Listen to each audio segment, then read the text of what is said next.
This it is another episode of the Film Cave Live, episode number 3. We got a lot to talk about.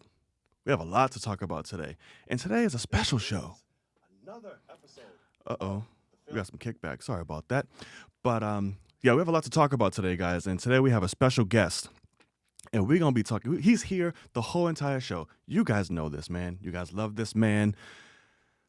I would like to introduce Jodys Corner to the Film Cave Live show. What's going on, brother? Hello. YouTube is good. It's your boy Jody. Jody's Corner is on the Film Cave. How y'all doing? What to do? Don't listen to what he said. I'm only hearing for 10 minutes and I'm out of here. That's true. Man, I was trying to hold that shit out. Fuck. We out here, bro. I'm glad to be here, man. Man, appreciate it. Thank you for coming in, man. I really appreciate this. And I had to say, listen, we had Jody in. We can't have you in no little ass segment. You got to be here through the whole entire show. Yeah, I love it, bro. Only way to do it, man. Only way to do it. Man. All right, so what do you say, man? You think we should jump into this thing?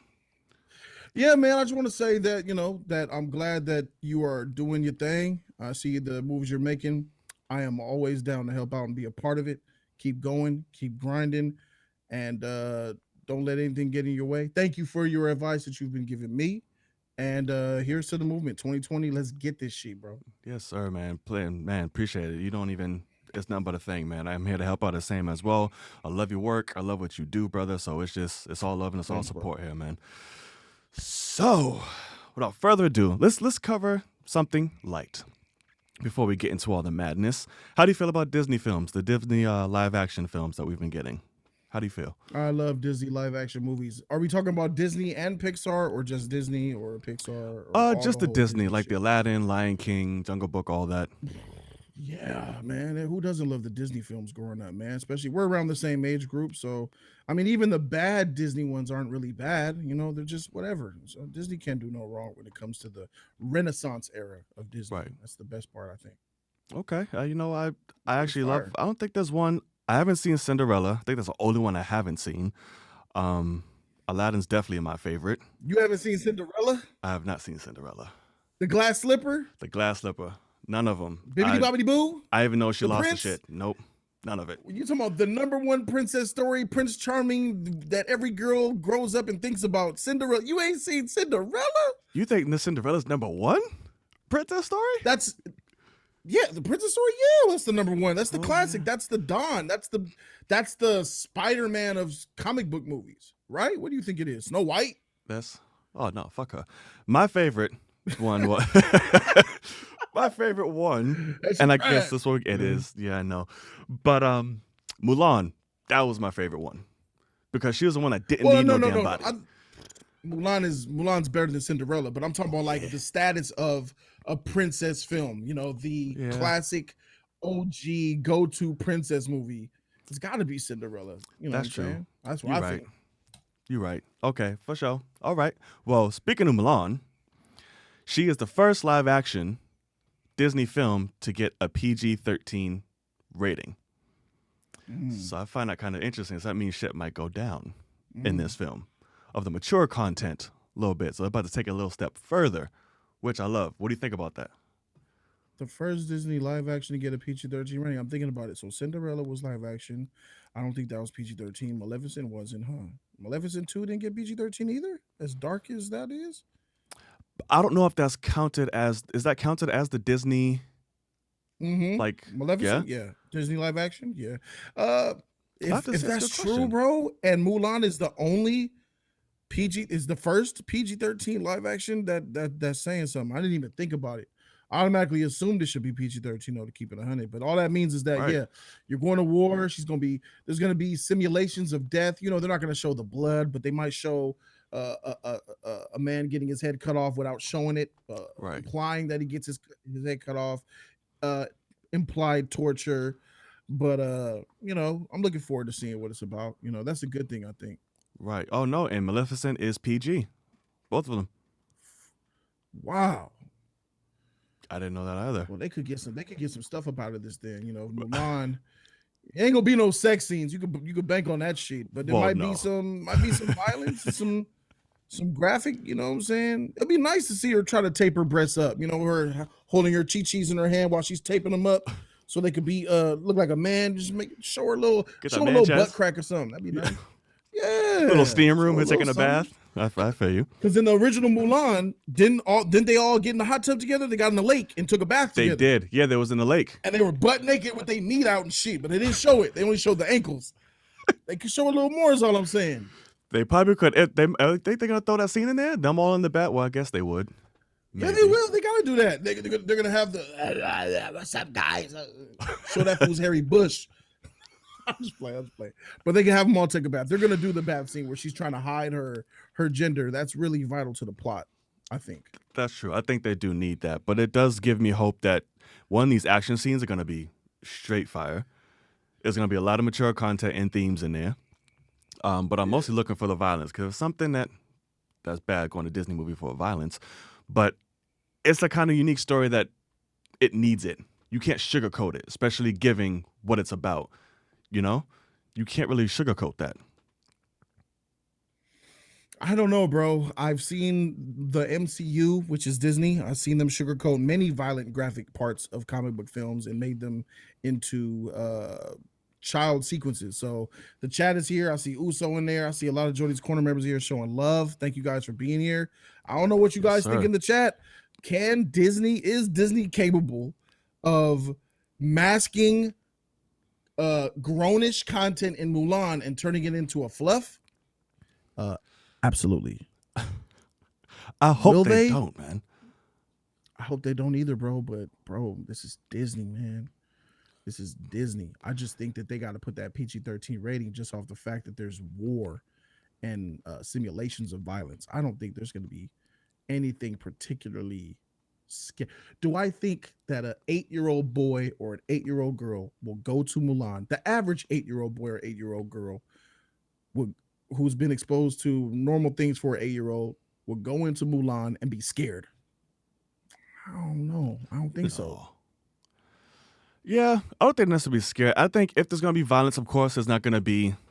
I do expect a few, or at least one decapitation. It's going to be clean, though. It's going to be like an endgame cut where it's just the head goes, roll, nothing happens. Oh, they're going to show the head rolling? I think it's going to be that. I think it's like, show the head come off. Clean off. But it's going to be clean. Ooh. No blood squirt, no nothing. Yeah. You'll get some puncturing with some swords and things like that. Somebody said XXX. I can't. I don't think we'll get that, But yeah, man. So I really hope they do something. Hey, Akasan, what's going on, brother? Welcome. Got the dreaded one. Right. The red dreaded one. Welcome, Iman. Shout to Japan, bro. Man, you out there with all that sushi. I'm jealous, bro. God dang. Everywhere you look at some sushi, man. He lets you know he likes to rub it in our face. He shows it. He tries to get us jealous on over here overseas. That's all right, though. We see how you working, Aka. Last week I went to a rub and tug place, man. I got a $40 special, man, and she looked like a freaking sailor. You got prime times up there in Japan. You got the sailor, brother? You got Popeye? Yeah. Chick that was rubbing and pulling on me looked like Popeye, man. Damn, those forearms are crazy, bro. You walked out okay? Yeah, I was good, bro. I was living for 2 hours, but it went away. I hate you, brother. Well, all right. And y'all, everyone... do you think it's going to be good, though? I do. I really do. Because listen, it's story grade. I'm going to give it I'm going for a B. I'm a strong B, and I'm going to stick to my conviction. I'm saying a strong B. That face don't sound like a strong B, brother. What you thinking? I don't have a strong B, to be honest with you, brother, but I think I love this more than you do. After seeing that trailer, I was moved, and I think this might be an A movie. Oh, I think this might be an A movie. I am hyped for this. I'm not mad at it. I'm hyped. I saw that first teaser, and that shit was whack. And I was like, what is this?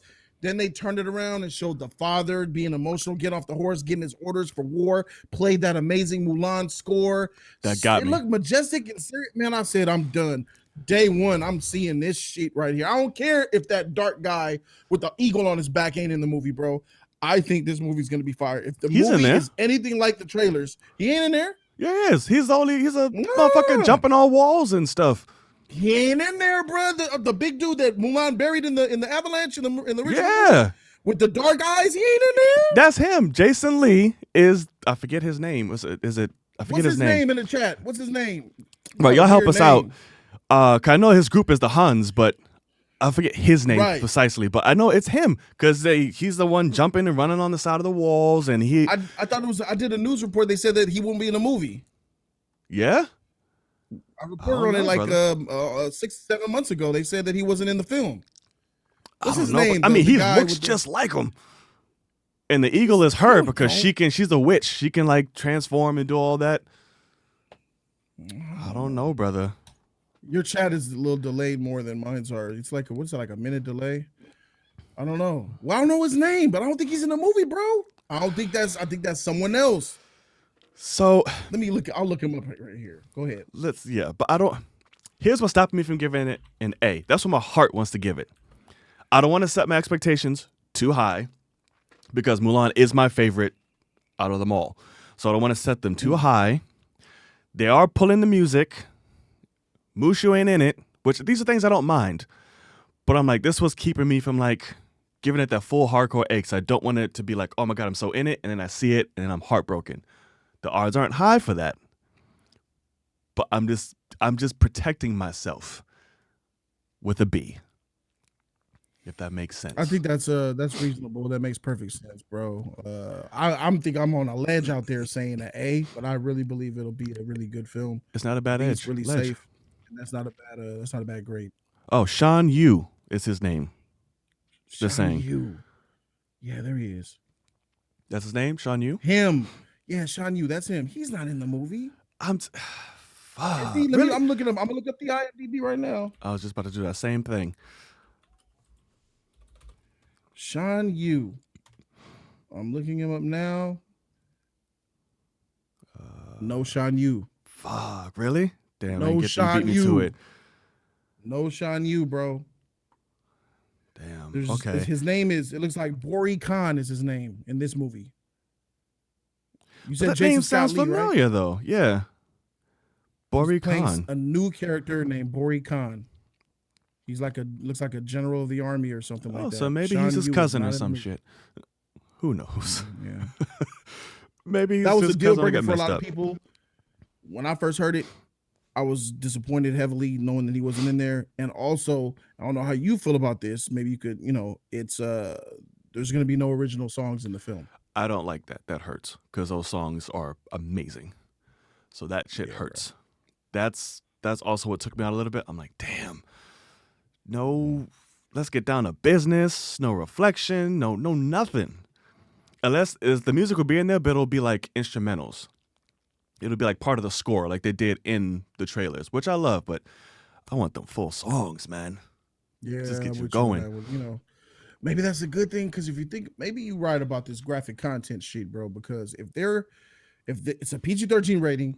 Mm-hmm. It looks like it's raw. It looks like it's real. And if they go in the violent route, ain't no room for no motherfucking Princess Disney songs. Ain't no room for a girl worth fighting for. Ain't no room for let's get down to business. Ain't no room for Mulan song. Who is that girl I see? Ain't no room for that.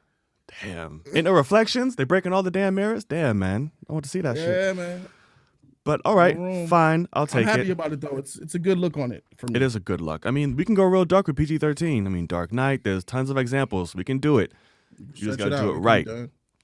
Facts. Yeah. All right, y'all. So we're gonna move on to the next topic here on random news, on rapid news. Sorry here. So let's see what we got. Right. So Fantastic Four, the MCU. How soon do you think we're getting that? 2000, where are we at? 2020? Fantastic Four, if I'm going to predict, in theaters, 2024. 24. Okay. 24. I think you might be right. And if 24. And when we do, who do you want playing Reed Richards, Mr. Fantastic. Who's the leading man? Who do you want? I haven't even. This is the first time I'm thinking about that. I think about the original Reed Richards that played Mr. Fantastic in the original two. Eon Grufford. Yeah, he did a really good job. If you ask me, I don't know how he looks now, but I know they can't reuse him because they want to do something completely new. It depends on, is this like young Fantastic Four, the first family, or is this a seasoned Fantastic Four? If it's a young Fantastic Four, then I'm not married to really anybody in particular. People like just a young face. I'm not married to anybody. If it's older, I'm thinking of characters like John Hamm come to mind. Aaron Eckhart, that comes to mind. Aaron Eckhart's a really good actor who could, I think, Harvey Dent. Mr. Fantastic. Yeah, he played Harvey Dent in The Dark Knight. Darken that hair up, give him that gray strip, that face, and his he still has he has some athletic ability. He could do it, and he's a good actor. But I'm not married to nobody. If he's young, then I'm perfectly fine with, really, just as long as he has that look to him, that nerdy yet able body look to him, then I'm down with it. Okay, well, we have somebody doing a strong push to become Mr. Fantastic, and that would be John Krasinski himself, Mr. Quiet Place, Mr. Jack Ryan, Mr. Office. He's pushing really hard, and he's saying if MCU is interested, sign him up. How do we feel? He's almost begging for it, isn't he? He's going for it. He's not Tyrese really level, out there. But he's going for it. Tyrese for Green Lantern. Yeah, fuck that.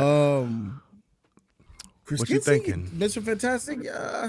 Look, I'm not at a point where I would say no to the man. He doesn't scream Mr. Fantastic to me particularly. Right. Sure. I wouldn't be mad at it. He done well with the A Quiet Place franchise. His wife is stunning, and he's winning. And I don't know, he has that face, man. He's got that derpy kind of face. He don't really have them. He doesn't look like a Mr. Fantastic to me, but with hair and makeup and how they mix, I'm not against it. They want both of them to play the family. They want him and Emily Blunt. Okay. Oh, wait a minute.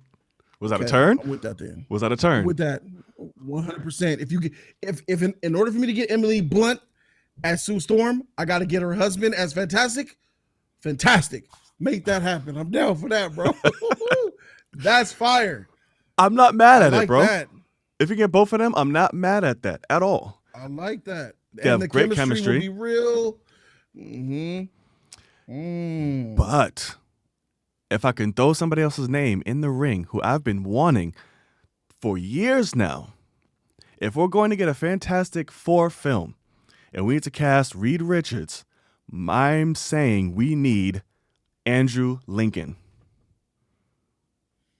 Mr. Rick Grimes himself, Walking Dead. Oh, that guy. Okay, I was just looking him up just now. Especially the last few seasons, like grizzled, older Rick Grimes, that was straight up Mr. Fantastic.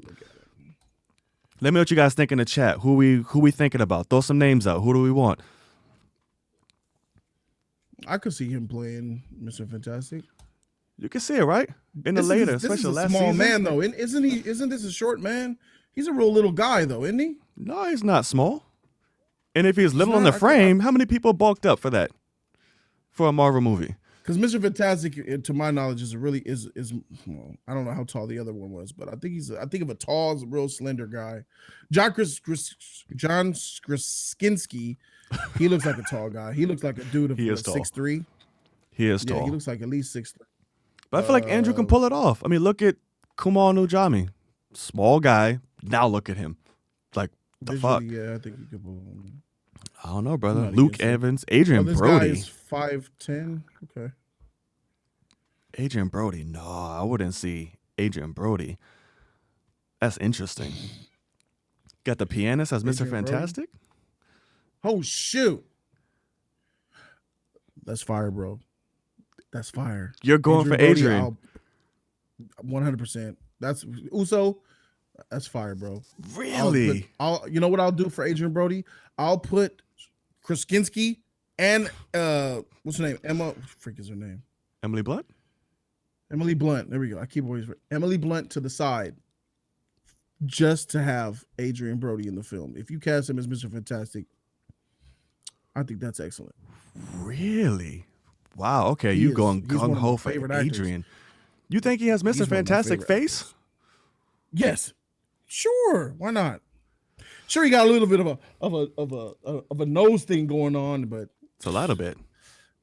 Yeah, man, great actor. But he's got the acting chops. He has the dark hair. He's got the slender body. He's got the face. Yeah, that's a really good pick, bro. He's a better actor than both of these last picks we just talked about, bro, by far. I'm a fan of him ever since I seen him in The Pianist. He was in Predators and he did a pretty good job as an acting guy. You know what I'm saying? It came and went for me when Predators. I'm like, okay, he's trying to do the voice. I'm like, I'm not buying it fully, but I'm with you. I think Predators is the second best Predator movie. I like Predators. It just as him, I was like, okay, I was in and out in terms of buying him for right. I was like, okay, he had me and then he lost me and then it was kind of back and forth. Luke Evans, that's interesting. I can't see Luke to do that. People are saying Zac Efron as Johnny Storm. Yep. That's not bad. That's not bad at all. That's a good one. That's really fucking good. Okay. He's already got the freaking body for it. You already know he be having his shirt off everywhere. With them. He's got the look. Yeah. I don't think that man has body fat at all. It's pretty ridiculous. It's probably under 5%. Yeah, for sure. The man's like 1% of just body fat. Just ridiculous. Yeah. But okay. Yeah. So we're pretty much in agreement. Storm would be dope. Yeah.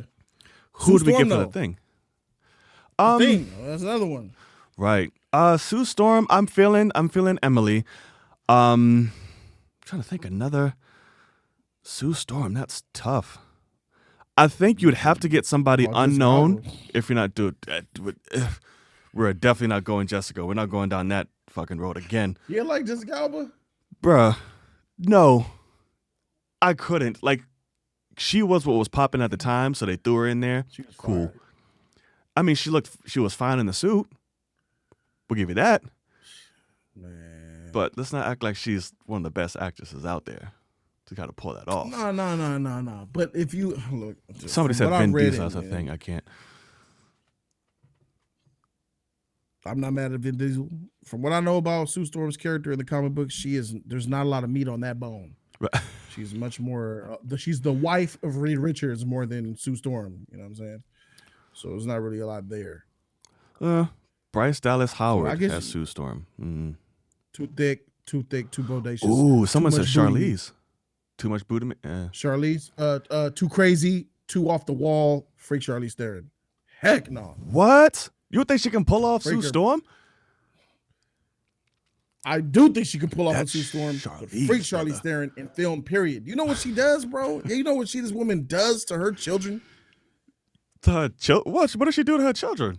She adopted African boys and turned them into girls, bro. She put her 2-year-old boy, her black boy, and dressed him in a dress, and now he's a girl now. Since the age of 2, an adopted black boy from Africa. She adopted black kids and put them in. She reversed them, bro. Hey man, you gotta be crazy. You gotta live your life, man. Get your freedom. That's how you feel. It's like what Angelina. Her kids did it. I forget what his name. Angelina's off. She's weird too. Damn, I forget their kid's name. Well, what it do, Scott? Welcome, brother, to the chat room. Hey, everybody watching so far, thank y'all for tuning in, man. And if y'all want to get y'all questions out live on the show, be sure to head to Twitter, #AskFilmCave, and we'll be sure to bang those out towards the end of the show for y'all, so we can get some topics going. All right, so we have the Fantastic Family. We threw, our ideas out there, and I think we did pretty good for the most part. I can see if they go with Krasinski and Emily, perfect. I'm with it. I'm fine with that. Grab you can get anybody for Efron. The thing. Can you get anybody? To be honest, Michael Chiklis was the perfect thing. Ben Grimm to me from the first movie. Yeah, I think it was perfect. If you get Vin Diesel, that's crazy. He's already in Marvel. That's fine too. But he's already in Marvel. Where can you? So was Chris Evans. Yeah, that's true. But that was different branches of Marvel, though. Those different branches of Marvel, not at the same time. I mean, still, jeez. I mean, shit. If it works, it works. Steve Harvey's suit as Galactus. You're a fool. That's funny. All right, so we're going to go on to the next, what we got here. So, this one's going to be interesting and pretty sure to stir up some controversy, especially in the fan base. So, how do you feel about Tom Holland's Spider-Man? Sound off. How do you feel? I think that I like Tom Holland, don't like his Spider-Man. Honestly, he needs to grow up. He's too kiddie for me. It's about time he matures already. I've seen him in 4.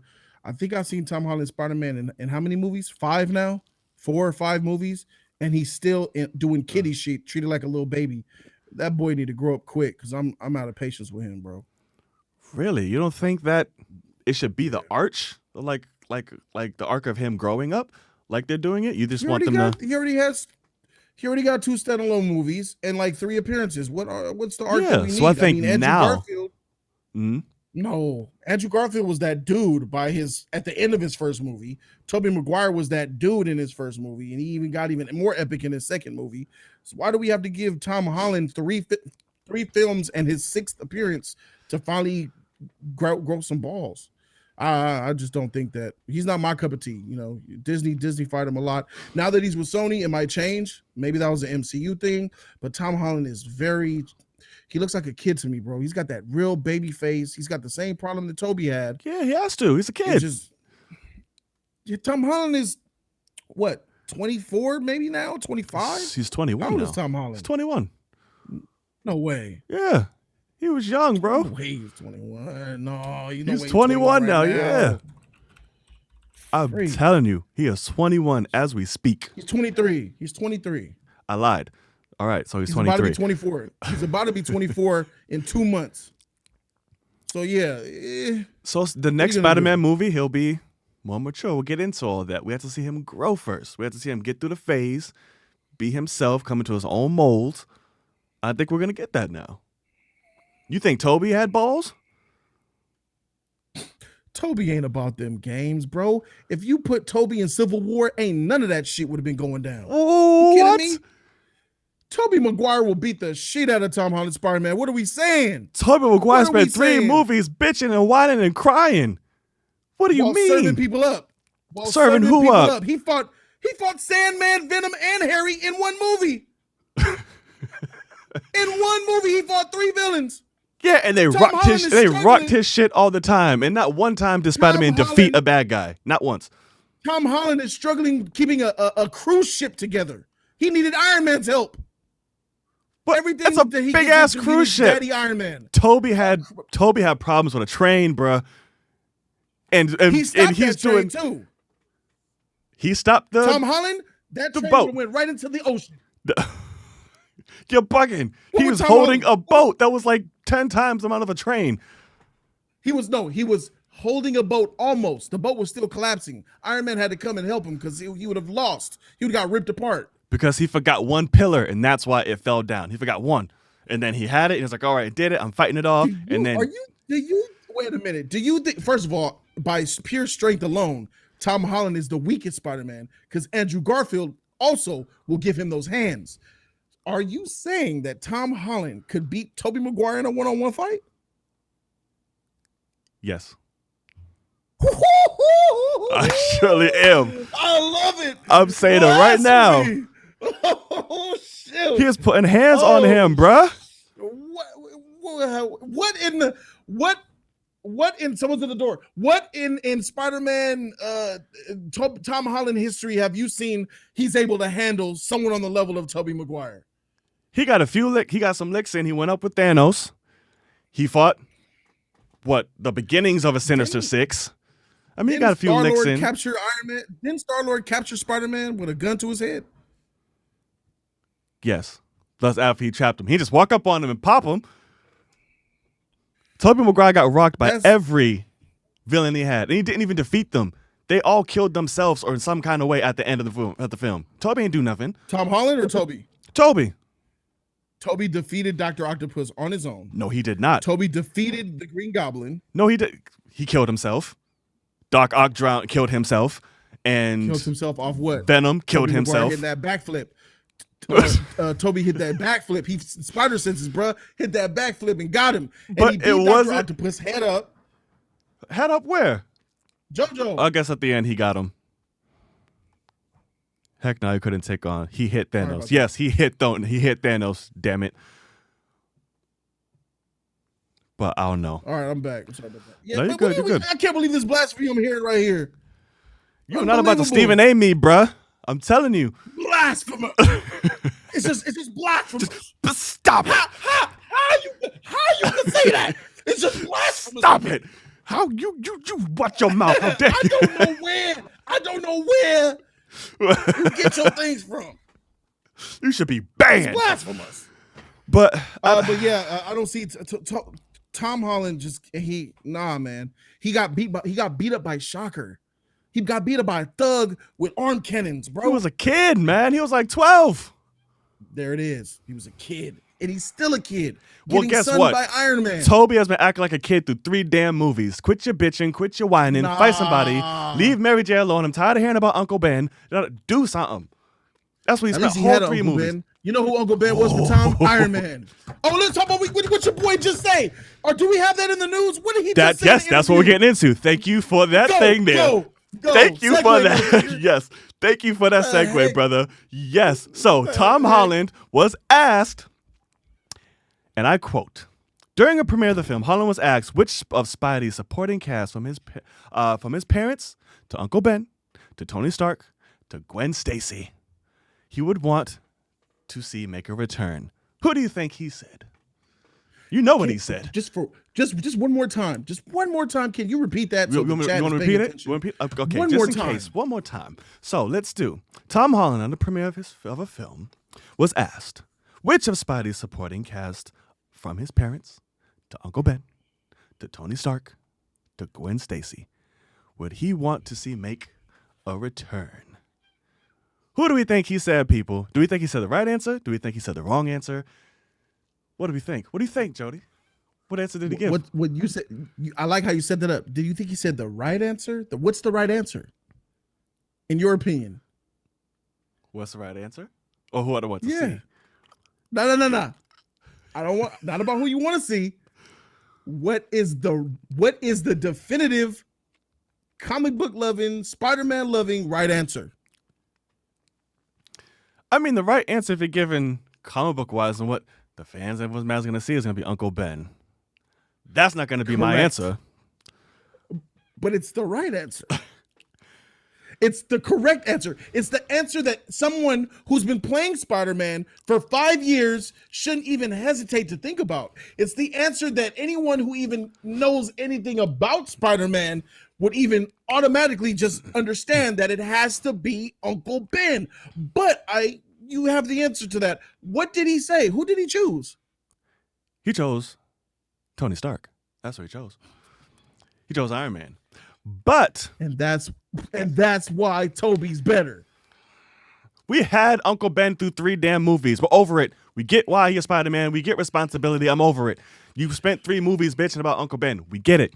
Now, as the big Iron Man, Tony Stark fan that I am, I wouldn't even say Iron Man because he had his run. It's done. Cool. Don't need to bring him back.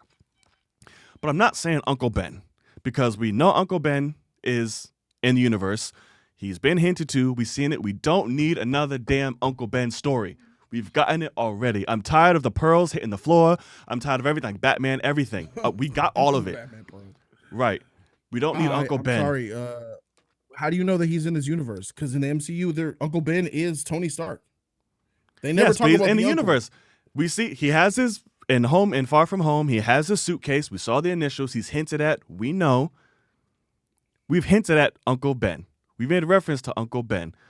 We don't need to see any more Uncle Ben. The only time I would say we need to see Uncle Ben is if, and it's going to be funny given the conversation we just had, is if Tobey Maguire is Uncle Ben.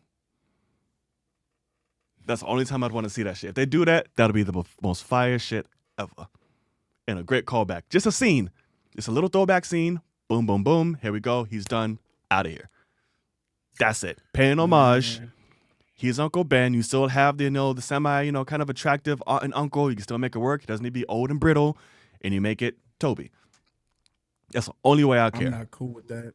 I'm not cool with. First of all, I'm not cool with Tom Holland having the adapt. I don't even fault Tom Holland, bro, because I don't think that he's really a Spider-Man fan. He might be now, but I don't think that he knows much about the character.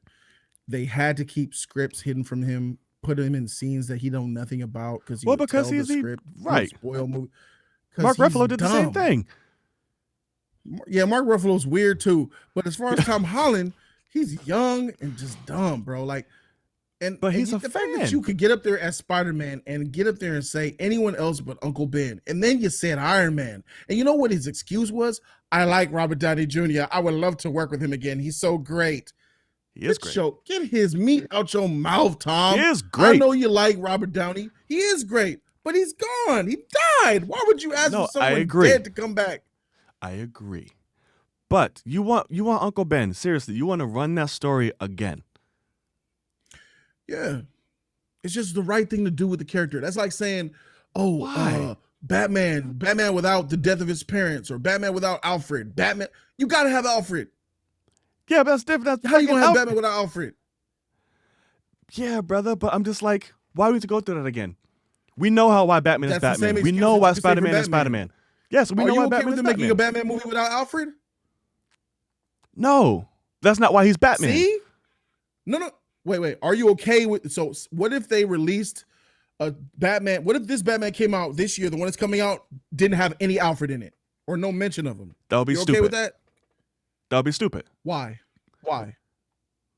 Because that's a crucial point of helping him along the way, but that's not why he's Batman. That's not why he becomes Batman. It's because of Alfred. Uncle Ben, though? Wait. That's exactly who Uncle Ben is to Spider-Man.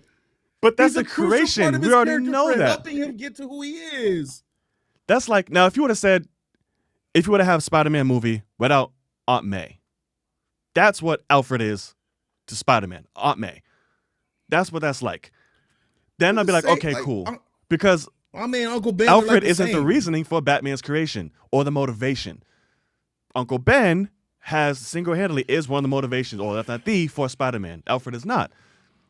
I believe Crime Alley he plays the same role. I think Alfred plays the same role as to Batman that Uncle Ben and Aunt May play for Spider-Man. Alfred counsels Batman. Alfred tells Batman how it is, how the world is, what he should do, gives him advice. And Batman, that's probably the only person on planet Earth that he listens to and looks to as a father. That's exactly who Uncle Ben was to Spider-Man. And Aunt May. Before he was Spider-Man. Uncle Ben wasn't alive when Peter was Spider-Man. I know, but if Uncle Ben was alive while he was still Spider-Man, you know good and goddamn well he'd be paying visits to Uncle Ben every week to get help, like he did his auntie. He would. He would. Yeah. But that's not what we got. He would still be his father figure. Yeah, I'm saying if you are okay with seeing Uncle Benless Spider-Man, that's similar to a Batman without Alfred. It's similar to a Superman movie without Lois Lane or Jonathan and Martha Kent. It's like it's weird. It's just I don't see how you can do it, but it's wrong. You know what I'm saying? And the fact that he would say Tony Stark. Listen, like he should only come in as a cameo, like a flashback. That is it. I don't need the story again. We don't need to revisit it. Okay. We can do he can be looking at something and have a flashback of him and Ben doing something. I don't know. But that's it. I don't need the story. So none of that. So the Spider-Man movie that's coming to the Sony universe, you don't want Uncle Ben in it. If it was up to you, you wouldn't have Uncle Ben in there at all. As a flashback, yes. I don't need the story. Flashback? Again. Yeah. You don't want the story. I don't. Okay. Because we already know it. We don't have to keep rehashing it, Like I don't know. You can flashback to a scene. He would be in the film though. But he would be in the film though. You would have to cast the Uncle Ben to play and act out scenes to be in the flashback in the movie though. I would. For one scene. I would. And you would cast Tobey Maguire to be Uncle Ben. Ideally, that'd just be a fun little dig. It doesn't have to be Toby, but that'll be a good paying homage and reference and all that shit. And I feel like he can do it. He's a good actor, but it doesn't have to be him. Here's where I'm at with this whole Spider-Man thing. And I said it on a Wednesday, or I think I said on a Wednesday stream, and Thursday morning Collider was running with it. So here's what I said. I said that this whole Spider-Man thing could be the multiverse. Spider-Man Into the Spider-Verse, all of that is tied together with the Thanos snap, and all the universes are swipping and flopping. We could get Miles Morales cartoon verse in the reality and the MCU Spider-Man Tom Holland mixed with Tobey Maguire, and they could all end up in all one movie. You can have Tom Holland, Miles Morales, and Tobey Maguire in the same freaking film together, bro. And they could do that. And I think that would be fire in itself. Like it all that will be connected dope. That way. That's that a good way dope. To give homage. Seeing Tobey taking little young Tom under his wing, showing him how to be Spider-Man against Venom and Carnage. Like Tobey comes into Tom Holland gets warped into Tobey Maguire's reality, where Tobey Maguire's older and he's been fighting against Venom and Carnage, and these are rated R villains that Tom Holland ain't ready for. And Tobey's like, kid, let me show you how to do this. You're from another world. Oh yeah. Well, these villains ain't playing out here. Venom and Carnage trying to kill Tom Holland, and Tobey protecting him and showing him the ropes, like in Spider-Verse. I think that's how they should do it. I don't know if that's how they would do it, but I think that's like an ultimate fan come shot. They should. Then that would be that kind of that type of shot. Right? You're absolutely right, and it would be amazing. It's going to take a lot of setup. I think we can test that theory with this new Sinister Six build-up that we're getting. You know, Morbius, Venom, Carnage, Vulture, and all these other people. That's a good point. Justin Lee, Spider-Man didn't even create his suit in the MCU. Iron Man did so much for him, bro. Iron Man stifled his growth so much, man. You got to come on, man. Iron Man was in the way. We didn't even see Tom Holland. He hadn't even grown yet because Iron Man was his daddy. He did make the suit. What up to do in this movie? Yes, it's going to be a lot. So that's why the setup. That's why Far From Home is so important, because now it's the setup for Spider-Man to be on his own. So now we get to see what he can do. What do you expect he's going to do? What do you expect he's going to do? What do you think he's going to do to be on his own? He's going to be rocking people's shit. He's going to learn how to be his own hero, how to be independent, how to create his own legacy. And he learned that in order to do that, he has to get out of the shadow of Tony Stark. And I feel like he did that in Far From Home.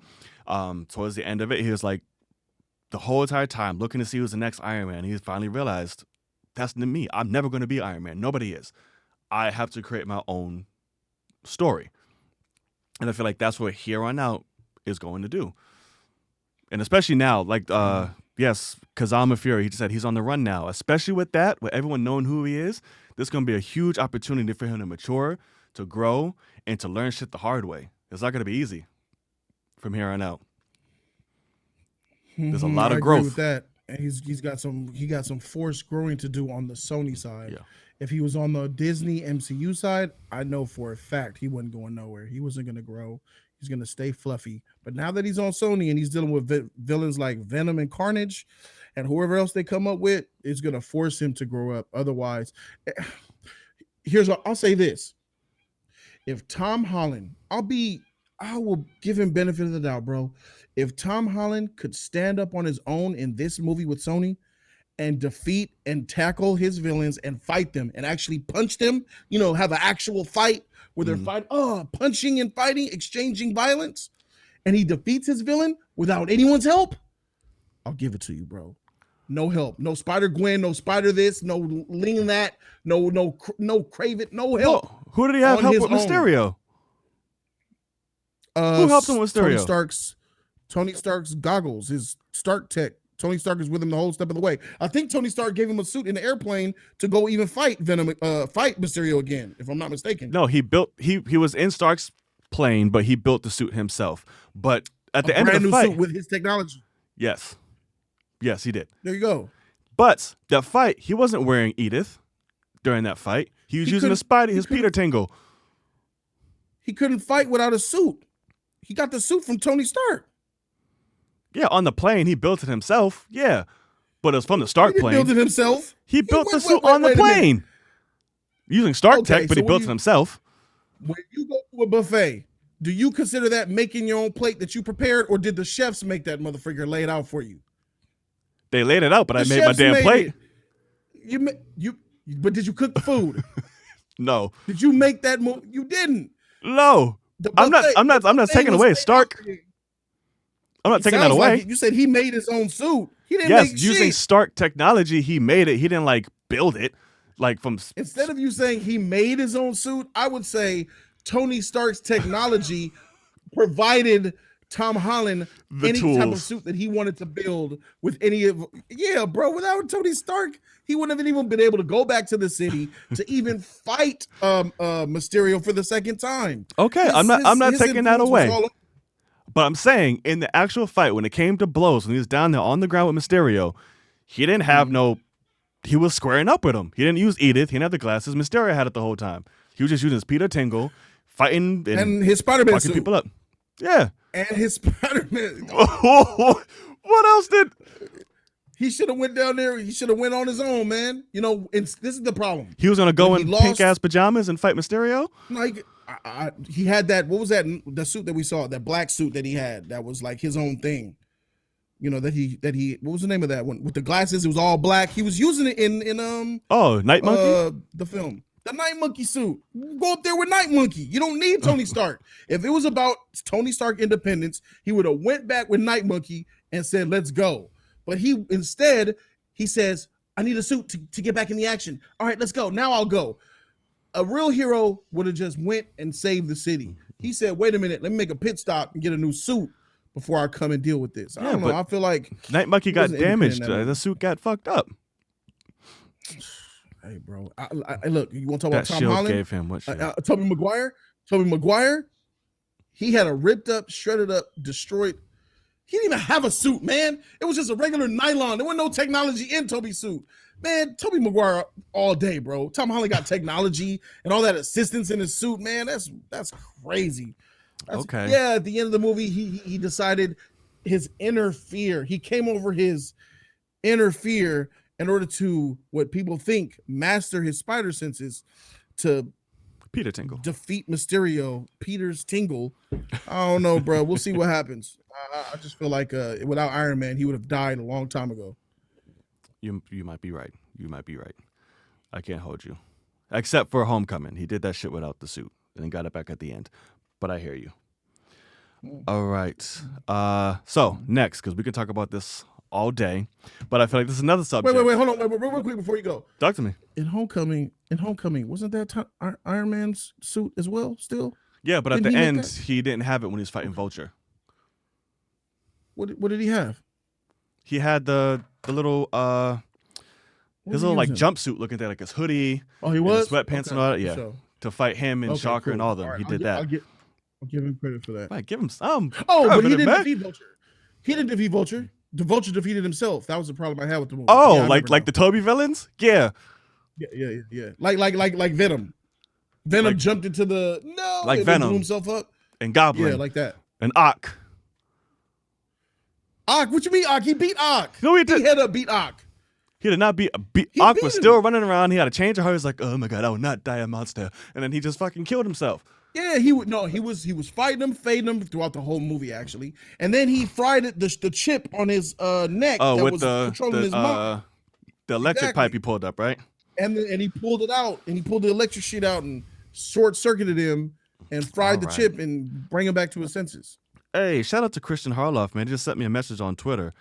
You're the man, dude, and Jodys good peeps. Keep kicking ass. Man, thank you. If you're watching this right now, bro. Shout out to my dude Harloff. Yo, thank you so much, bro. My dude. I'm sure everybody knows Christian Harloff. I'm like, yo, he is literally the inspiration and motivation for all of this. What he did with Collider, moving to everything. He is literally the inspiration for me, man. So if you're watching, appreciate it, and I thank you for the words of wisdom, brother. It really means a lot. Keep kicking ass on Sandman. That's fire, all right. Bro.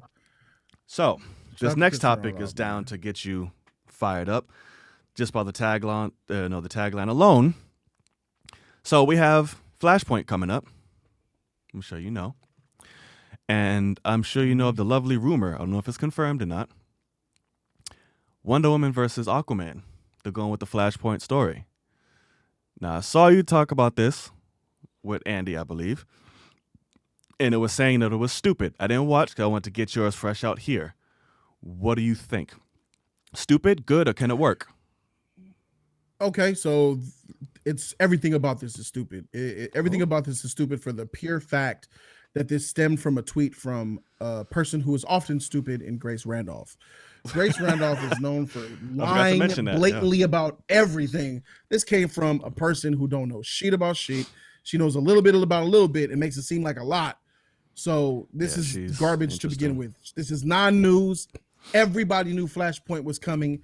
And to say Wonder Woman versus Aquaman is almost an obvious thing because you can't really do a true Flashpoint story without Wonder Woman versus Aquaman. Right. And I feel like, you know, that she was using what she knows of Flashpoint to make it seem like she was breaking news to non-comic book knowers knowing what Flashpoint was about. That's like me going out on my YouTube saying, Flashpoint's coming, guys. Yeah, it's going to be awesome. 90% of my audience don't know what Flashpoint is. So they'll be like, okay, he's excited about that. But if I made the same video and I said, Wonder Woman and Aquaman are going to fight in the next movie, guys, that's going to be like, oh, wow.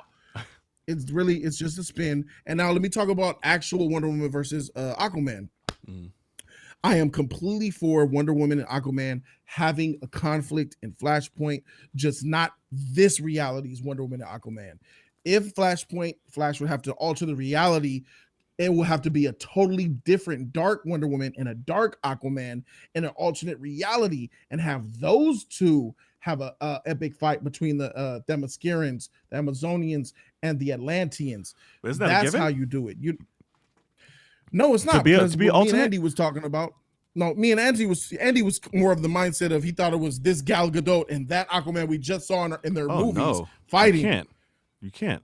That's confused. That's what Grace Randolph's tweet just sparked. It sparked confusion. When she said Wonder Woman versus Aquaman, she's talking to people are talking about 2017 Wonder Woman versus 2018 Aquaman as their characters were. And people are like, why would they fight? And people were even responding to the Twitter feeds like, they're going to fight? That doesn't make sense. Confusing people. They don't know about the alternate time reality and the time shift and shit like that. They don't know about issues more of like for the general audience, not knowing like what exactly is happening. Got you. And that does make a lot of sense. And I have to agree with you on that. And I never really thought about, from that aspect, from that side of it. That's true. That can be a lot of confusion for casual moviegoers, those who don't know the lore. Yep. It's going to confuse them. Like, oh, we just had their movies. They're doing so good. Why are they going to fight each other? And Exactly. That's how they're looking at it. And that's what Grace Randolph was banking on, to be polarizing and jarring. She didn't break any news. Everybody knew Flashpoint. She's the one that said Wonder Woman 1984. I'm holding her by it. She said Wonder Woman. She had an inside scoop at Warner Brothers, and her inside scoop said Wonder Woman 1984 is going to be a Flashpoint story. She's absolutely wrong. I made a video. I called her bluff. I said all my sources that are telling me I know 100% fact that Wonder Woman 1984 is not Flashpoint at all. Right. And all her followers said, well, it's your word versus hers. She did. Yeah. I'll see you in 2020 when her film comes out, because that video is going to be ready to go, bro. I'm about to flame her. And I will be watching that. And I just got proposed another really good question on the chat room. Mr. Vega, thank you, Dennis. With Flashpoint being a time paradox, is that maybe how they'll integrate Robert Pattinson's Batman? Do we want that?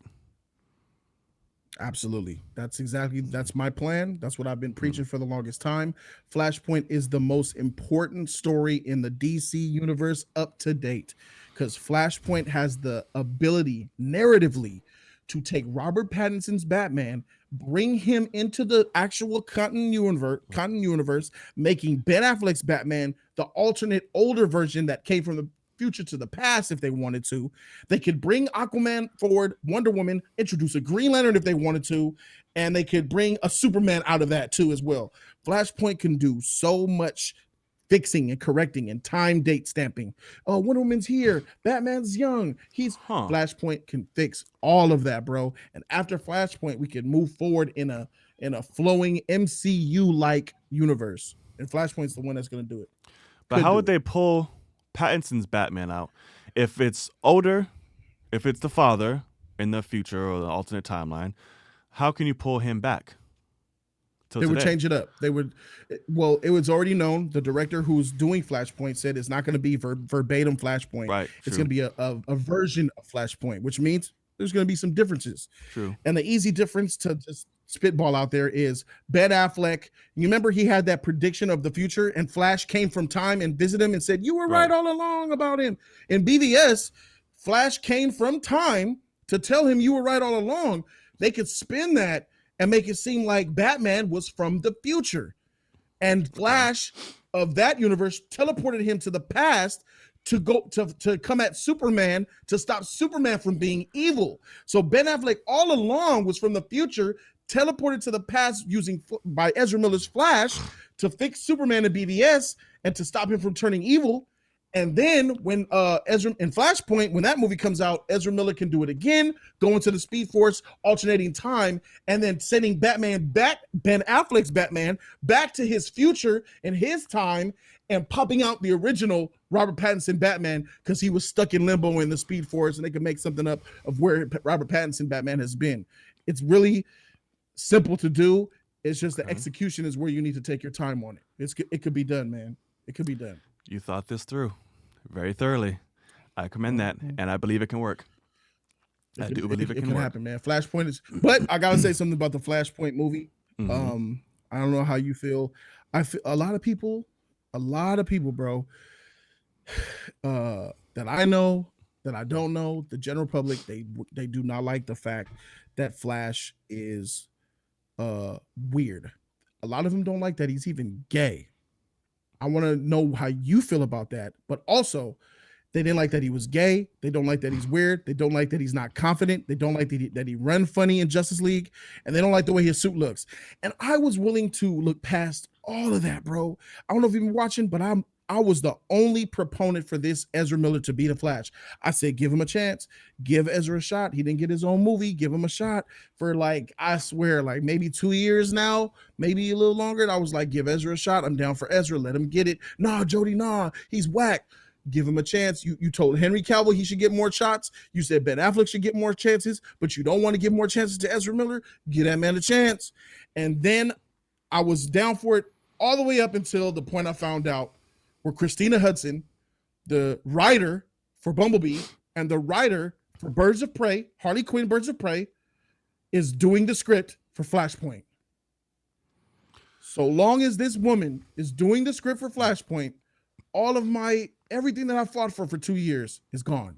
I cannot back the Flashpoint movie because it's going to be a disaster. The woman that wrote Birds of Prey that couldn't get 5 girls in one city to make a team, ain't no way in heck she's going to get 5, 6, 7, 8 heroes in alternate timelines and realities and make that work, bro.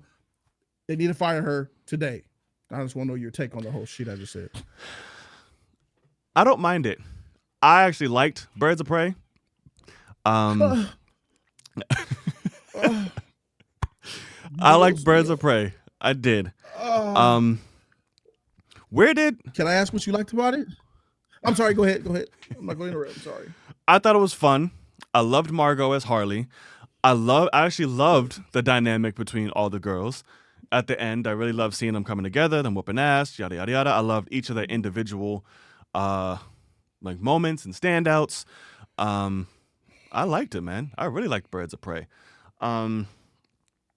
We touched on something. What confirmation did we get that Flash was gay? Oh no! See, that's the thing. The character's not gay. I don't talk about Ezra. They're talking about Ezra, the actor. Because of his private sexuality, they don't want him to be Flash because he's making Flash fuck weird. That. I don't care. What do you think about that? I don't care at all. Why? Why should that be? I don't think that's fair. It's a thing for people, bro. It's a real serious thing for people. They don't like it, and I think it's wrong. I think it's like saying that we shouldn't have it's like saying that we shouldn't have a black Green Lantern. I'm of the mindset, give us a black Green Lantern. We had a white one. Hal Jordan was Chris, what the freak is that douchebag non-funny prick's name? What's his name? Green Lantern from 2011. Ryan Reynolds. Ryan Reynolds already played Green Lantern. Oh my God. No, he's not. In my opinion, he's not. That hurts. He tries to be funny. Yeah. But in Green Lantern, he tried. Shot in the dark, didn't work. Now we give Jon Stewart a chance. I'm all down for get the original one right first, but now he had his shot. Let the brother get in there and play the black Green Lantern. Why not? You know what I'm saying? No, You know, that's so right. I don't know. I don't think it matters. I don't think that matters at all, him being gay. I just think that's stupid and ignorant for people to make that a thing just because homosexual actor is playing the Flash. I just think they need to grow the fuck up. Just like it is what it is. You know? It doesn't impact the story, has no effect whatsoever. You're going there for the Flash. Watch the Flash.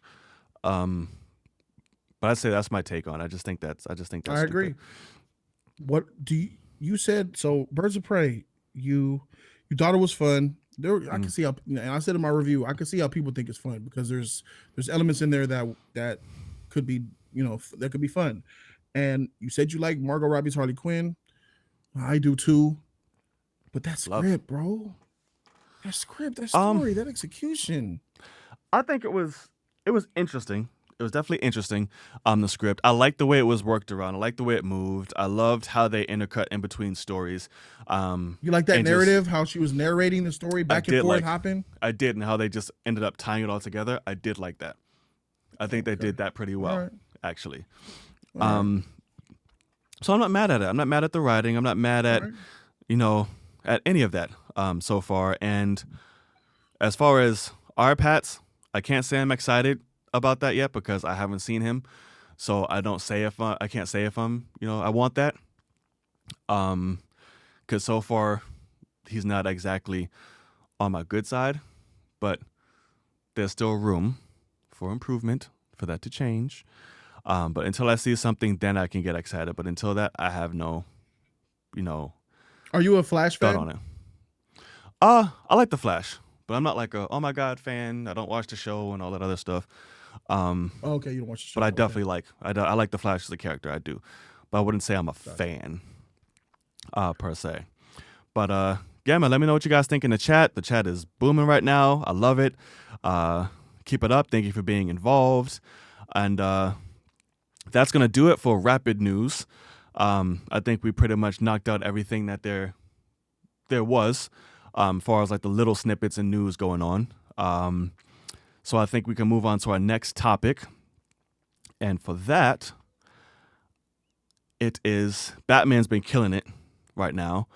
Ben Affleck, he's been all over right now, actually. He's breaking his silence. He's talking about a lot. He's finally getting candid about the Batman while he left. And it hurts, brother. It hurts. Makes me want to cry every single time I hear it. Oh. But yeah, man, first initially, he said how he was dealing with his marital issues, his drinking problems, a lot of mental health that comes with that. And the production of just Justice League was just fucking hell. It was wearing down on him. He had everything ready to go for the Batman script and all of that. And a friend kind of had to interject and was like, listen, that's cool and all, but this shit will literally be the death of you if you do this again. Which I understand and I completely agree with, based on all the shit that happened with Justice League. And recently, he dove in a little more during a press junket and tour for his new movie, The Way Back. And we have a video queued up for, what he said during the interview. And it was quite interesting. So if we can bring that video up and just see what, everyone take a look at it, see what we think. Allow me a fanboy question for a second, because I've told you before I loved you as Batman. I thought you were a great Batman. Thank you very much. And I'm genuinely bummed that we're not going to see the Batman. I think Robert's a great actor. He's going to be great. He's going to be absolutely being fantastic. very candid and nice. Tell me what the Batman would have been. Well, we had a script. It was a whole thing. Really what it was for me was, and I like the script. I wrote it with Jeff Johns, who I have a lot of respect for. It just so happened that I had done a couple of those movies, and I kind of lost my passion for it. You know what I mean? I kind of lost my passion for telling those stories. I got interested in telling stories more like this, and it just seemed like, very clear to me that if it's not the most important thing in the world to you, you're not going to make a very good movie. A movie deserves to be made by somebody who's dying to do it and can't wait. And that wasn't me at the time, so I moved on. Guys, I genuinely thank you so much for everything. Fuck. Fuck. What you think, man? Take it away. There's a lot in that clip. The number one thing that gets me is, God dang, he just said he made that script with him and Jeff Johns. Shit. Speaking of Flashpoint, Jeff Johns wrote Flashpoint. Absolutely. It's a very complex, amazing story. So a Absolutely. Batman movie starring Ben Affleck, directed by Ben Affleck, written by Ben Affleck and Jeff Johns. Right. And now you give me Robert Pattinson with Matt Reeves and this Catwoman and that Penguin with that Batman suit. You know what I'm saying? It makes you mad. It does. I want to see that Ben Affleck film, but I don't want Ben Affleck in the future of the universe because he's too old. If Joker could be a Joker film aside from the universe with Joaquin Phoenix, then Ben Affleck could have been a Batman, and I could see how you could argue that. I think that's what they were doing. I think it was a one-off. It's on the thing. He was the universal Batman, and I just think that my only problem with Ben Affleck was the only issue I had with him was that he was too old. You're too old to be the Batman of the future. He's more tailored to what you believe to be a one-off story, maybe a one-off, but he was making appearances in Suicide Squad, and he was in Batman versus Superman. He was talked about in Wonder Woman. He was ensconced within the DC future, and Warner Brothers, and apparently it looks like Ben Affleck is the guy who says, I want out. Right. So that's the second point that's alarming to me. Truth came to light. Ben Affleck says, I wanted out. He said, I didn't care no more. I wasn't as passionate, and it wasn't fun for me anymore, he said. Now, that could come from a multiple different reasons. Justice League and BVS were nightmares for him. Sad Fleck came from BVS, people not liking BVS, and he was sad. Then Justice League, they called him in for reshoots while he was dealing with alcoholic, and he was too big for his suit. Then he had to make him a new suit, and he couldn't. It was drama, his divorce, and all that stuff. So it killed it for him. And I think what he's talking about, what he will never say. What I took from this was that he hates the fandom. I think he hates the fandom. The fandom drove him stressful. The fandom was on, and I'm a part of it because I was definitely saying Ben Affleck is too old to be Batman. I was very vocal about that shit. I think that Ben Affleck got reminded of Daredevil times 10, and he says, "Freak this." I think he feels like he failed because it was kind of obvious about the BVS and the Justice League stuff, and he thinks that I think he feels that. I think if Ben Affleck felt that he was successful and he did good, he would still do it. I think that the failure, not just him as a character, I'm talking about those movies. BVS was very polarizing. A lot of people hate it. I'm one of them. People love it too. I get it. Justice League is a film that a lot of people hate that I like because it's epic and superhero-y. But as a film, I hate it too. So those are two, and Justice League lost hundreds of millions of dollars, bro. That was not only a critical flop, it was a commercial flop as well. So Ben Affleck had all that weight on his shoulders as well. So all that stuff coming out and him finally saying, I want it out. I didn't know that, man. So he's being 100, and now I have to rethink things. I'm gonna look back at the drama that went on. To see that he wanted out means a lot. If he's being honest here, or hopefully he's not trying to protect Warner Brothers, because it seems like he's trying to protect Rob. Rob will be great. I think he'll be good. He was definitely being honestly nice. He was being nice. Yeah, we could clearly see that Ben Affleck is a little bit, he wants to say some shit about that, but he can't because he still does. Mind you, he still puts out film. The Way Back is a Warner Brothers movie. It is. He's a Warner Brothers guy. So if he wants to keep that bread buttered, he got to play the game. No matter being real or not, you got to play the game. So I feel like there's a little bit of both in there. It's just, it really sucks, to hear the potential that this had and how great he was. I will say, chalk it up to fandom. Too, that does play a part.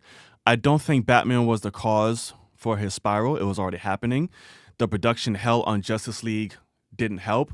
I think that's what kind of really got him going because that shit was so horrendous. It's tough, man. It really is tough. I'm happy that he's doing what's best for him. I'm happy he did what's best for him. And he overcame it. He beat it. He's working on it now. I really love that. I got flamed up on the internet because I was like, listen, one last hurrah, even make a cameo, whatever it is. I don't care. Get the send-off, the walking off to the sunset that you deserve, because Justice League wasn't it. I don't care what capacity. Just as long as we get to see him have that closure. He has his closure in terms of his health, his life, all of that, and I'm happy for him, and I wouldn't force it on anybody. But I do feel if there's an opportunity down the road of like, hey, Ben, just do a little jump in, I think he should, because he deserves it. And the fans would be so supportive. We'd be like, we absolutely love you. We'd thank you. We'd do all of that. He'd walk off to the sunset. He'd have his Logan. And that's what I think, man. I think he's being very professional. What he did with Robert and everything like that. But yeah, man, it just hurts. It hurts to see. And it hurts to know what it could be. It could have been. I don't knock your feelings. I think those are incredibly valid. You're saddened by the bad news, and I can see it, man. But I completely 100% understand why they flamed you for saying Ben Affleck one last hurrah. Just want to be clear and say that. I completely understand that, because everybody's on the Pattinson train now, and they want to see what happens with that, and they want the universe to move forward into another chapter, man. So I like that Ben Affleck is finally saying something. He's saying so. It would have been nice if you kept it 100 while I get it though. I get it. You got to play the game, politics, and all that. So it looks good, man. He's in shape. All that. Come on. Yeah, he does look good. He does look good. I'm like, yeah, fuck. I don't know, man. I don't know. Batman triggered a lot of his dark past, man. So yeah, it's a lot, bro. And I'm telling you, the girl who's playing Catwoman, Zoe Kravitz. She like I told my chat, my community, when she was on Hot Ones last week, and the host asked her which fandom is more cancerous, Harry Potter or Marvel, because she was like a Firefly type of chick in First Class. Yeah. And she said Batman. so she threw in a category he didn't even throw at her. She said Batman fans are the worst. So, and you really think about it, man. So I think that's just tough, bro. And he got that. He felt it. He felt the initial support for the announcement for BVS. Once BVS came out, he felt some backlash. When Justice League came out, he felt backlash. But backlash was never towards him, though. It was like the film in general, but it was never towards him. At first, when it was announced, absolutely. People, including myself, had issues with the way his Batman was portrayed. And a lot of it was Zack Snyder's fault, because Snyder is the guy who was pulling the strings. But a murdering, branding Batman with no rogues gallery, all your villains are dead, Robin's dead. I'm not. How do you build a future with a dead Robin, with all your villains dead or in jail? We don't need Robin. No Nightwing. Give me partner, Nightwing. No nothing. Catwoman. No Catwoman. She gone. Ain't no everybody gone. Bruh. We don't know that. We ain't seen her. Fears you. We ain't seen her in this world. Bro. We don't know that Batman dead. If Batman's 45, he's an old man. Catwoman is an old woman. And not only that, he's clearly was a sorry, broken man in BVS and in Justice League. He had no one. He had no friends. He didn't even have villains. That's true. So Catwoman wasn't there, bruh. When nobody was there. That's true. He had nothing. That is true. So, I mean, what do you, there's not a lot of meat to tell narratively. I don't see a trilogy there. That's the Sunset Batman. That's Batman after all of his said and done. Like Ben Affleck's Batman is the Batman that happens after The Dark Knight Rises. It's like, say Ben Affleck was in Batman Begins and he was in The Dark Knight and he was in Dark Knight Rises, then the BVS Batman would have been the fourth film. Like, after all said and done, the villains fear you. Your people are your arcs are told. Your partner's gone, is dead. The villains are gone. You're branding people. You're sending them to prison to get raped. I mean, that's the Sunset, bro. In BVS, bro. That's why he was burning them with that bat logo to get raped. In BVS, he would brand them. He would brand them, so when they go to prison, they get assaulted, raped, defiled, all that, bro, because he would brand them as snitches. Yeah, he would. They would get fucked up in prison, yeah, and killed. Dang, this is deja vu right now. Oh shoot. Wow. Deja vu live. This whole thing is deja vu. Looking at your face on your show, talking about wow, it's gone now. I can never remember it. This shit is all deja vu, bro. How the freak did this happen? This was meant to be, bro. Me and you right here on the screen. I'm with it.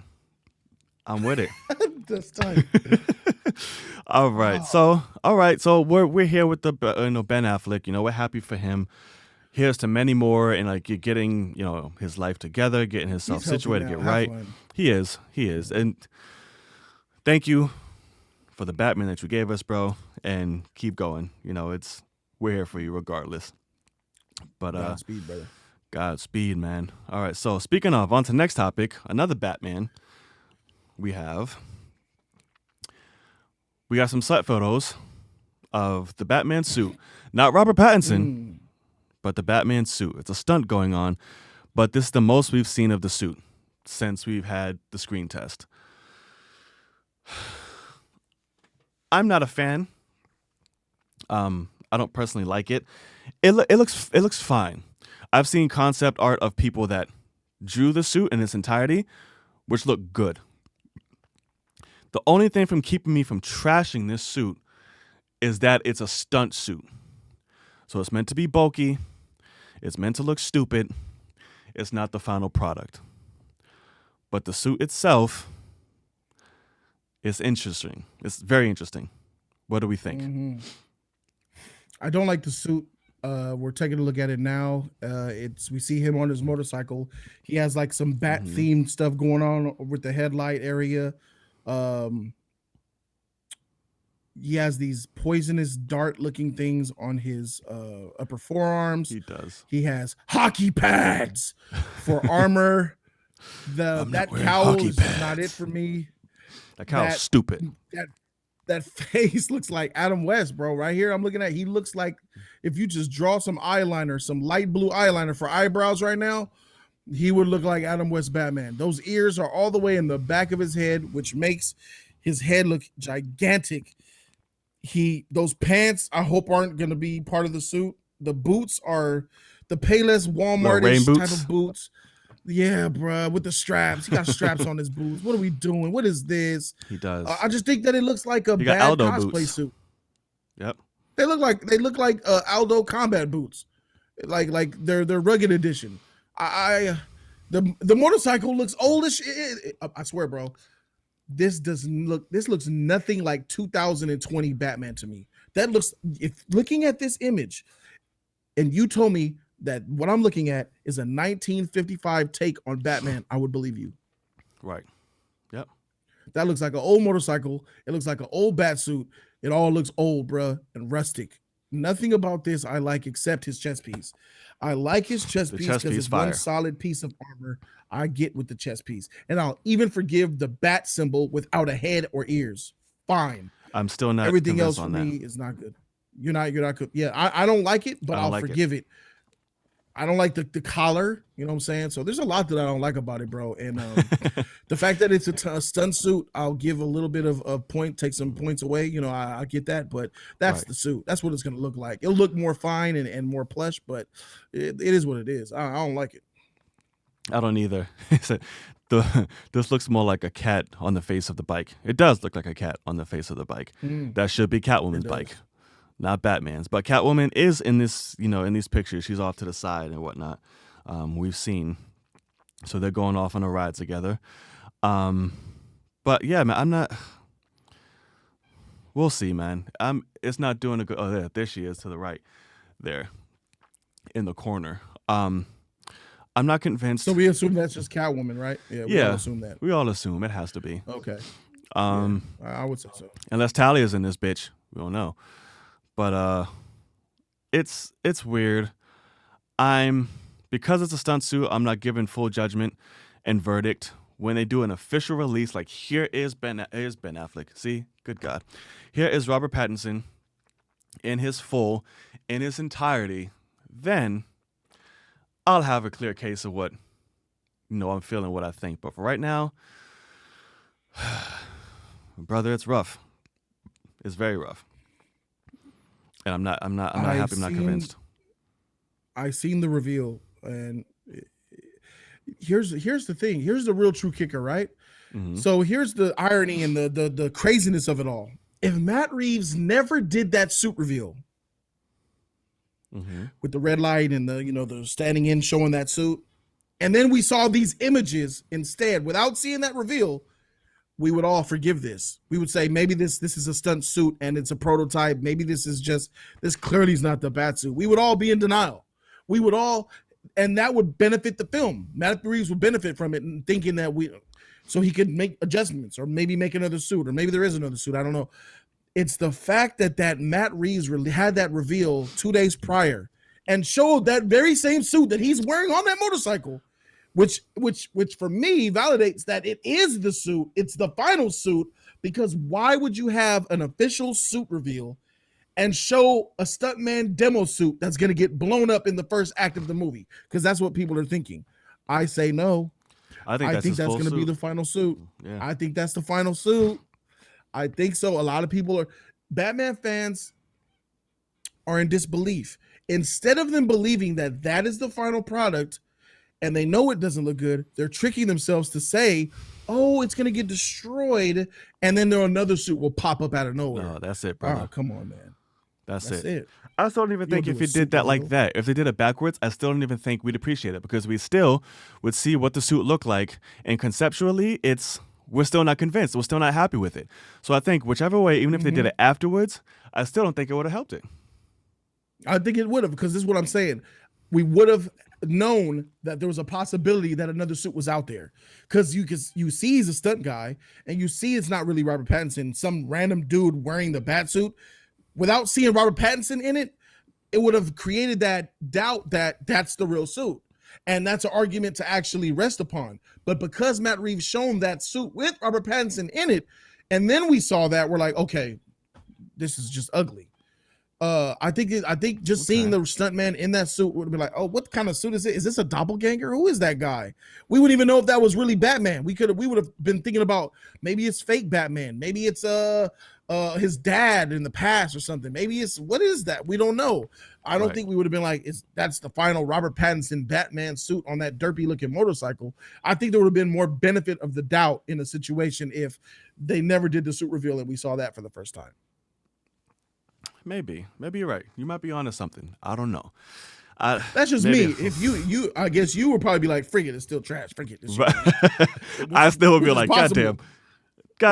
Yeah. Some people would have. They would say that, but I would be like, "All right, that she look whack," but there's got to be another suit somewhere. Man, we'll see. Like I said, I'm still reserving.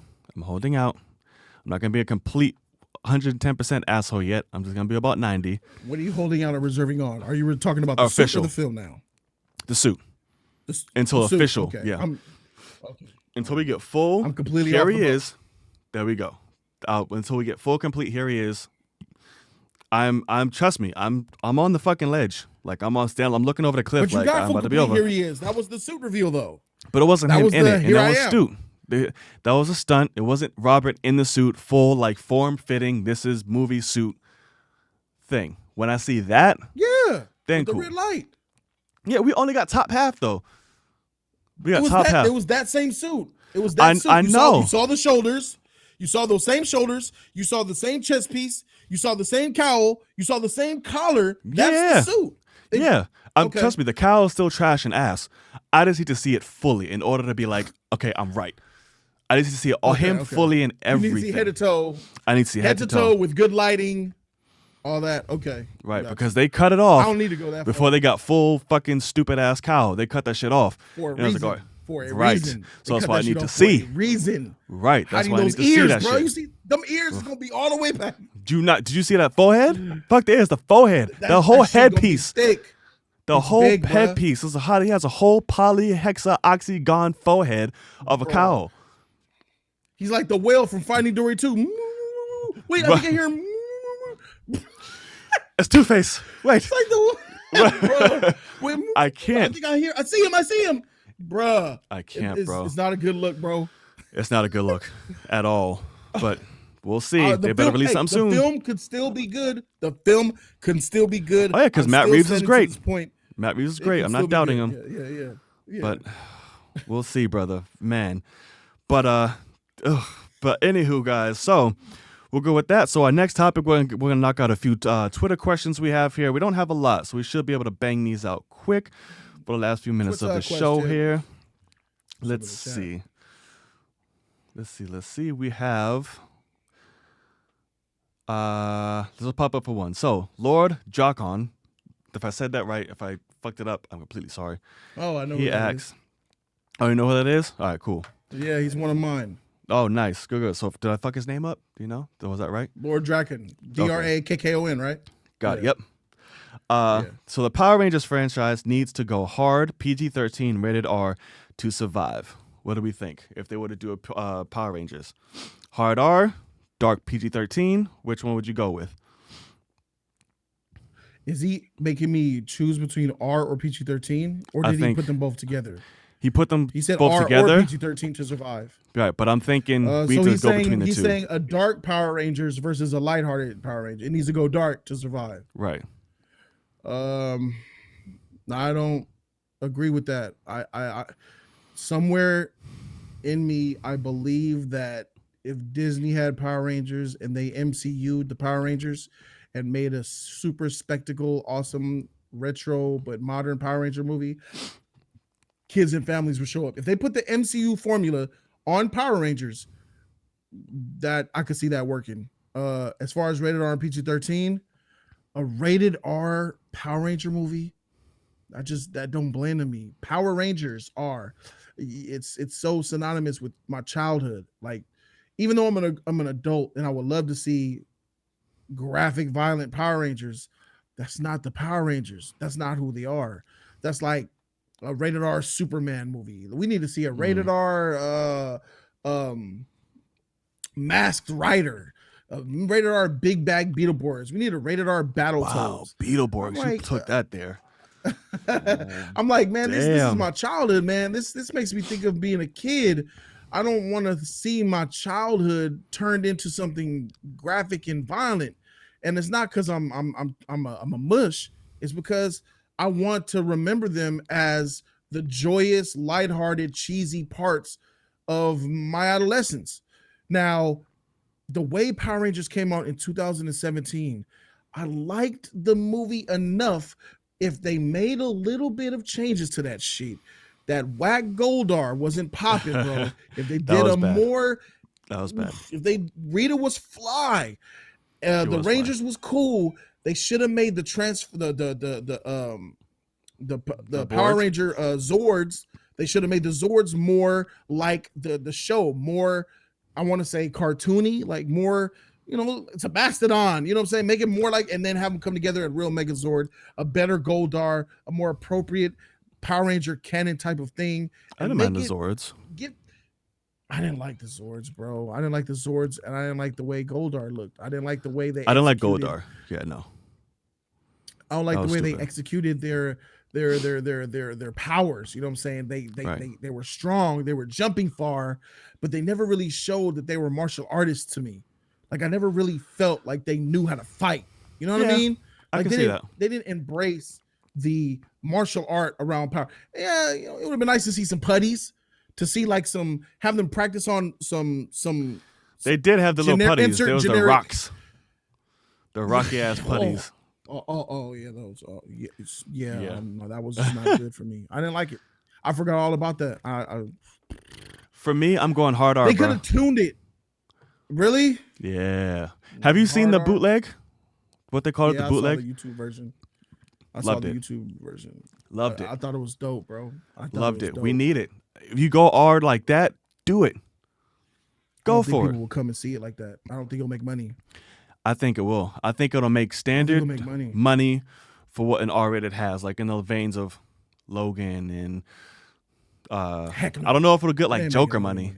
I don't know if it'll make Joker money. Logan money. Logan made $600 million. It ain't getting that. Well, yeah, that's yeah. But it can get up Logan there. made over $600 million. It can do good. Power Rangers is different, and you make it rated R, you're speaking to a different kind of audience. They'll come. Right? But you can't take your kids. Fuck the You kids. can't take teenagers. I know, but the Fuck kids the and the kids. teenagers can't pay. They ruin everything. Fuck the kids. I know, but if you want it to be commercially successful, the reason, look, here's the reason why Power Rangers is getting rebooted, but the reason why, by stroke of luck, but the reason why Power Rangers was dead in the water is because 2017 didn't make enough money. And that was a PG-13. If that movie that came out in 2017 was rated R, would have made almost no money, and we wouldn't even be getting this movie right now that we're about to get next year or whatever. It has to make money, and I think it's easier. I think it is easier to make a successful Power Rangers movie doing it the old-fashioned kiddie awesome route versus doing it the R-rated graphic route, in my opinion. I don't know, we're brother. on the opposite side. And I'll say this, bro. A rated R Power Rangers is fire. I saw that shit. I love it. I want it, but I don't. If I had to make it a film, I would go the more MCU formulaic route for Power Rangers. I think it could benefit from that more than a hard R graphic FU beach, saying the F word, sexual content, Power Rangers. Go for it. Change the name. They're no longer Power Rangers anymore. What are they? Listen, Power Rangers got real life shit to deal with. They people. They're high school students. They're teenagers with attitude. Right. Even more so. You know how much shit goes on in high school, bruh?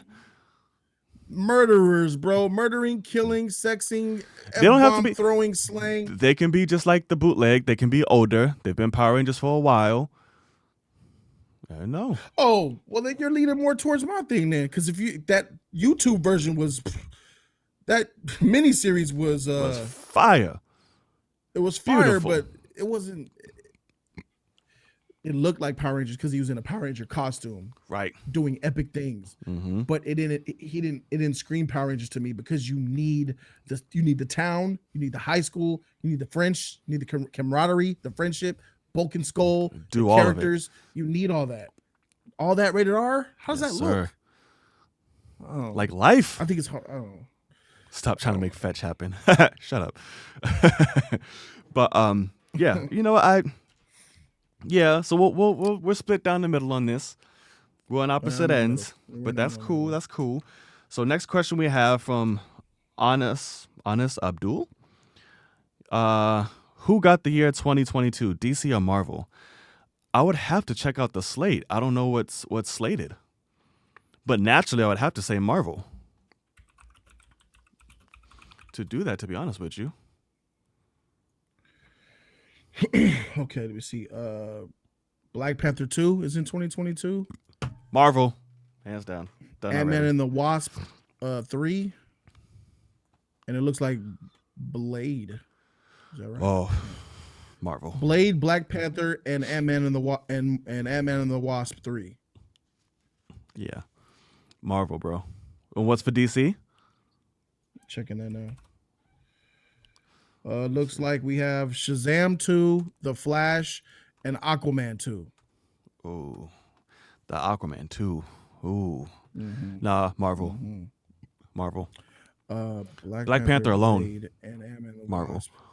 Shazam 2. Okay, Aquaman and Flash. That Flashpoint movie and Aquaman 2.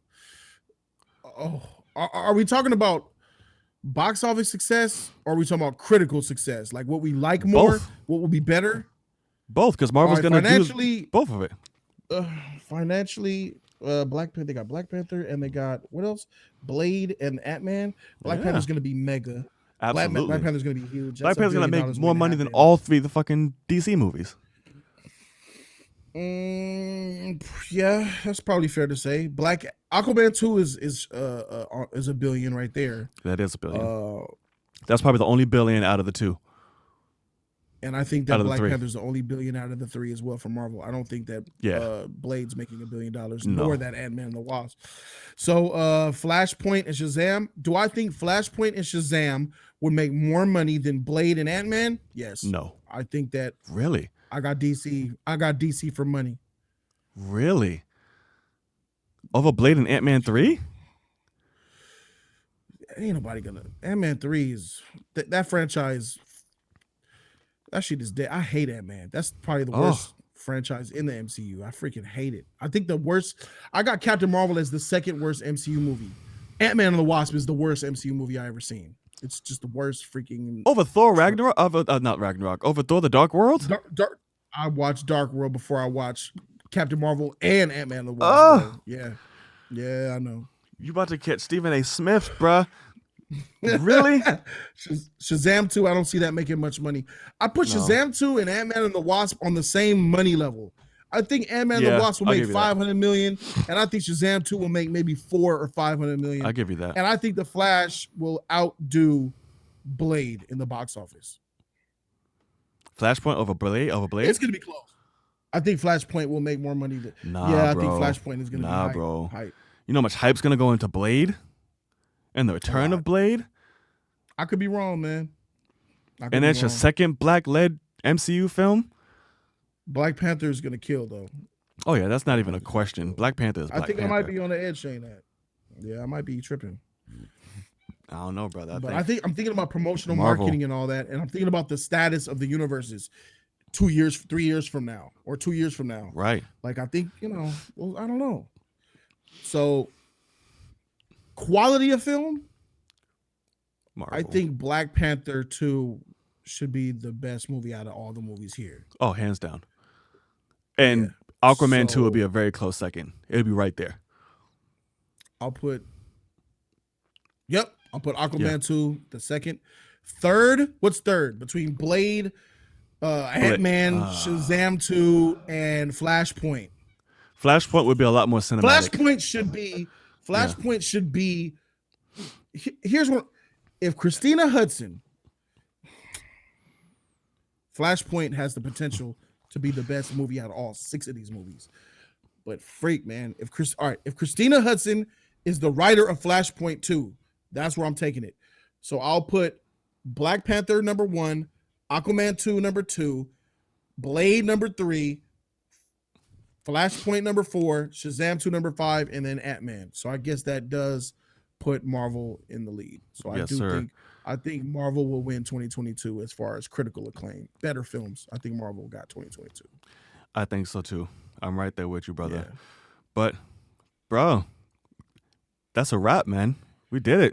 It's a wrap. It's a wrap like that's Christmas a gifts, wrap, man. Shout out to the people coming through showing love, man. Yes, JJ thank School, you. Shogun Assassins, Paper Top. There's a lot of them in there. It was. The chat room was popping through the whole thing, bro. That shit was going, man. The whole thing, bro. Jodys Jody's Corner family, baby. Man, welcome you in. Nice warm hug, bro. I'm gonna take it. Thank y'all for coming to support and your loyal people you got in the corner, bro. Thank you. And again, man, I can't thank you enough for coming by. It really means a lot. Thank you. It's been like I said, you're.